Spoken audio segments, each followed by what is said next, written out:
Namaskar. Some people fight with weapons, some fight with words. But one man fought with silence. And that silence changed the map of India, the structure of India forever. Today I'm here to talk about a great personality, a great freedom fighter, a social reformer who's been forgotten. I am here to talk about the life story of Amarajeevi Potti Sriramulu. Potti Sriramulu was born on 16th of March 1901 in the Madras Presidency near the city of Nellore. His parents were Potti Guravayya and Mahalakshmamma, who were a Telugu-speaking family that lived in the Madras Presidency.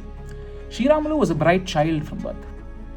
He moved to Bombay to study engineering at the prestigious Victoria Jubilee Technical Institute, where he finished his sanitary engineering and he could bang a job in the Great Indian Peninsular Railway. He had a stable career, a respectable life, a secure future, but fate had something waiting and had something different planned for him. During this time, a tragedy struck. He lost his wife, and soon after, his newborn child also died. This loss shook Sriramulu.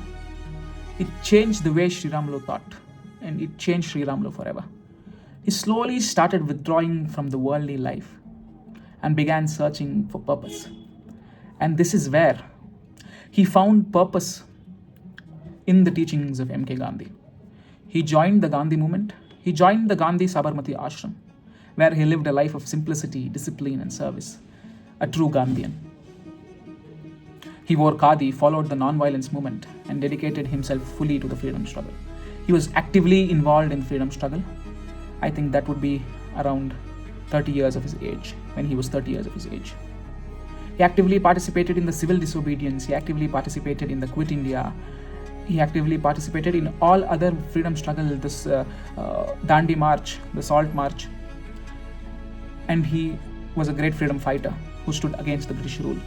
He was so disciplined that even M.K. Gandhi was scared of his discipline. He was arrested many times, multiple times, but prison did not weaken his spirit. It strengthened his resolve. But Sriramulu's fight was not only against the British rule. He was a social reformer who fought against some of the prejudices that our Indian society had. He took an hunger strike in Nellore demanding temple entry for Dalits.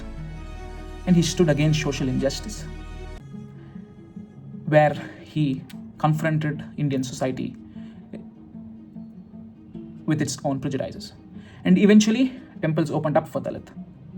And might be because of that, the Indian society has forgotten his name.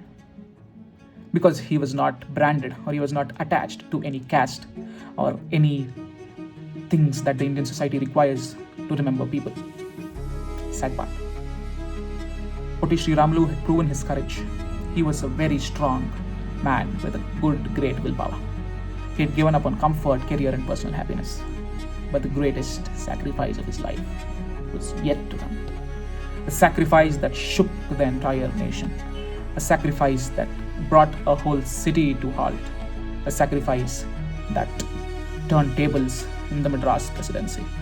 A sacrifice that changed the structure of India and the map of Bharat, the regional map. A sacrifice that gave birth to a new state, the first linguistic state in India. I'll be back with the details on how a 58-day fast changed the destiny of millions of the Telugu-speaking community and the Telugu people, and how this sacrifice of him led to regional language-based state reorganization, on how the main pillar, the main reason, the ignition point for language-based states in India started. See you.